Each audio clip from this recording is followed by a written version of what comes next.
Hey, it's Dean. I'm the dad. I'm Laura. I'm the mom. And I'm Krysta, I'm the daughter. And together we are... Family Plot! Gotta work on that. Yeah. It's still a work in progress.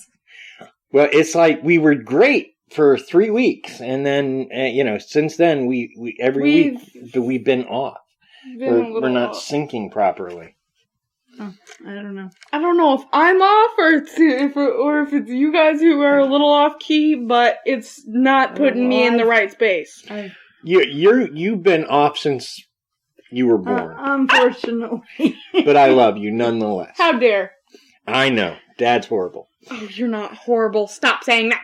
So, we're all gathered here today to talk about... Well, no, we're not gathered here today to dig through this thing called life. One, Prince already said that and we'd be sued. Two, yeah. But what we are gathered here today is to talk about the Chupacabra, the goat sucker. Yeah, now, silly little goat sucker. Now, most of your sources will say that they appeared in like 95. 95? But... So like 1995? 1995. Yeah, Chupacabra's pretty recent tale, as it were, through the research. Even there are some older stories, but even at that, we're talking about still not older than your dad. Oh, okay. So, I mean, old, but not old as dirt. Okay.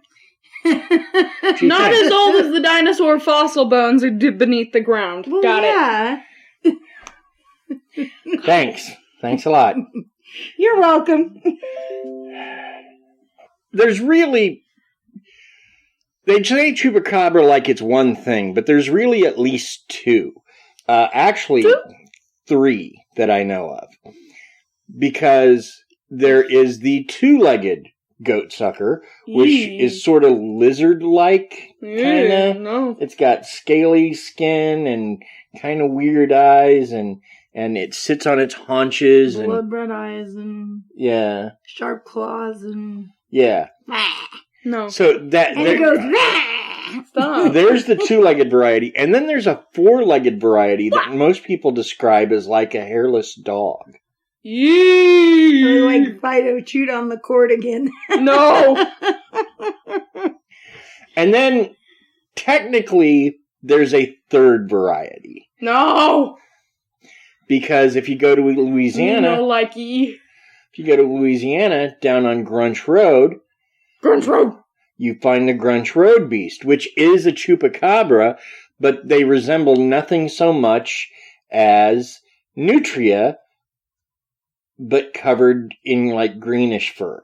Mm. Okay. Without the orange teeth. What? These guys have orange peels for teeth? No. The Nutria. Okay. You have a phone. Here, we'll just use mine. There is an animal called a Nutria. Now, what it actually is a big rat. A rat? Yes. And actually, there was a guy that was raising them in the States. And then the hurricane came and smashed all the cages and all the Nutria got out. And now they live in like Texas or Louisiana or something. And like the government pays bounties on them because essentially they're just big rats with orange teeth. Yeah. That is a Nutria. Ew! They spoopy looking! That is creepy. Big rats, orange teeth. Like I said, I'm with you. That's kind of what a Grunch Road monster looks like, except their fur is greenish and they don't have the orange teeth. I see. Do we really want to get close enough to them to see what color their teeth are? I think not, George. I really think not. Well, I agree. Nobody wants to, but they see them chasing like... no, I don't know. Your man crush probably wants to. I just, there are people that are that crazy. I am just not one of them. Yeah, me neither. Well, they see them following garbage trucks in Louisiana. They have been there since Hurricane Katrina. Oh, wow. We all get to eat. So... even the giant rats. In fact, they probably have to eat a little more. They're trash rats. Well, they're known to feed on pets. Yeah, see, no. Yeah, see, no. Exactly. I'm with you on that one, Crystalline. So, like I said, there's really 3 different versions that we're dealing with. Now, they all eat the same way. They suck blood. Mm-hmm. Like a bat. No, bats don't actually suck blood. Well, vampire bats do, and I don't think they suck it that way, because vampire bats have a tongue that's a tube. They have, like, an egg breaker tooth, which really just scratches the skin enough to get the blood going, and then their saliva contains anticoagulants. And so they just suck blood through their tongue, and they can do it for as long as they need to because they've got anticoagulants going into the wound. Also, I would like to say to the people out there who think the vampire bats actually drink human blood, no, they drink other animals' blood, not human blood. So just keep that in mind. They do, but it's so rare. It's so rare. They have fields full of cattle they can do first, and anything else. They rarely do humans unless it's a life or death situation, I'm guessing. Or just there's like literally nothing else. Right. Because humans come with an inherent danger that animals don't. Basically life or death situation. Yeah. So yeah. But the Chupacabra, like I said, is different. They all feed on blood. And nobody seems to have a good idea as to why there's more than one version. What we do know is the earliest tales popped up in 95, and they described the 2-legged kind of haunchy variety. Mm-hmm. And the salient features of that one are it's got red eyes, it sits on its haunches while it feeds on prey.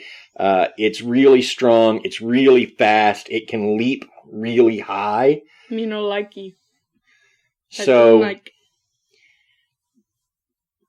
and this was the first and original goat sucker. Now, as it came up through Mexico into the southern United States, we began to see a different creature, which was more like a hairless dog, like a hairless German Shepherd or a hairless Doberman. Something like that. It had a tail? The ones I've seen, yes. In fact, a lot of times if there's a dog with mange in Texas, it'll get shot by some rancher thinking it's a Chupacabra. Oh, poor thing. So, which really doubles down on the whole hard to identify thing. And then, like I said, you've got the Grunch Road beast in Louisiana, which is kind of its own thing. Right. So, kind of a rat thing. Kind of a rat thing, yeah. Yeah. Kind of a big rat thing. Yeah. ROUSs, as it were. Yes, rodents of unusual size. Thank you, Princess Bride. Yes, absolutely. All right, so... As you wish, my love.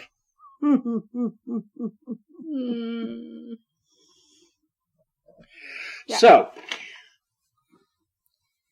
that's what we've got started here, is the 3 kinds. Now, as I said, they first appeared in Puerto Rico in 95. Puerto Rico? But there are some stories that think they might have actually shown up back in the 70s that I saw. Now, see, that's something else, and since you did a large part of the research, I couldn't find it, but I remember seeing that people have been talking about them for longer. They've been in the oral record for longer. Right. But the first written or filmed appearance we have of them is 95. Right. So yeah, so there was some research that said there were some stories from like Puerto Rico back in the 70s that they thought could have been attributed to them, regarding, deaths of farm animals and such. So that's where that comes from as well. But none of those really could be substantiated to say this was the same creature that we're seeing in the 90s and thereafter. Right. And again, it's worth mentioning that we're not even for sure where it started, because it very easily could have came up through South America, which means it would have gotten started in like the jungles down there. Right. And so much life starts there. And I mean, I remember reading some statistic that's probably ridiculous, like 5 or 10 species a day really get started out down there. So it's more than possible that it could, and it's just spreading now. But it's doing so kind of quietly. Mm-hmm. But again, we have some serious issues that we're dealing with, in that there seems to be 3 different variations on the same species. A species that feeds on the blood of living things. Right. A vampire, if you will, or in this case, a chupacabra, because it feeds on mostly goats and livestock, with the Grunch Road being a pet exception. If you got cats and kitties, keep them out of your yard. But then again, if I had a cat in Louisiana, I wouldn't let it out of my house. True enough. We don't let our cats out of the house here. Yeah, the only time we let one out of the house is when they sneak up behind us when we're trying to put the dog outside. So, that is our story, and we have a lot to get to, because there's a lot of information. But before we do, I think it's appropriate that our Krysta does her weird facts. Yay! And what are your facts on today, Krystalyn? My facts today are about, drum roll please,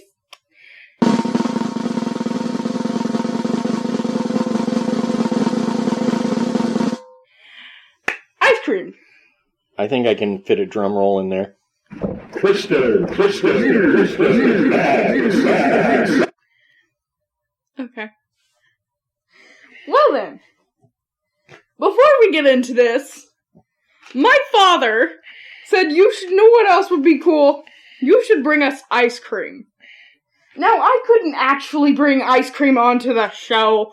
I can't do that. So know what I did?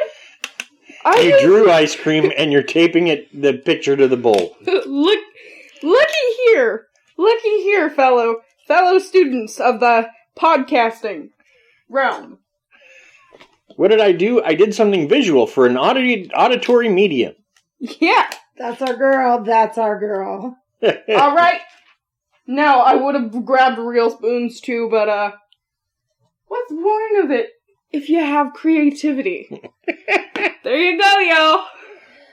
Okay. All right. I'm so proud right now, I just can't even tell you. Yeah. I knew that. I have all the pride in the Krysta. Now you guys can share ice cream while we do this. Okay. All right. So, this time we have like a two-part thing because I got some of... I just have to point out that her ice cream that she drew us, complete with spoons, and she actually shaded the spoons so they looked like they had actual spoon bowls. So I just want to point that out. Krystalyn, what kind of ice cream is this supposed to be? Because it kind of looks a little bit like a cactus. I'm just,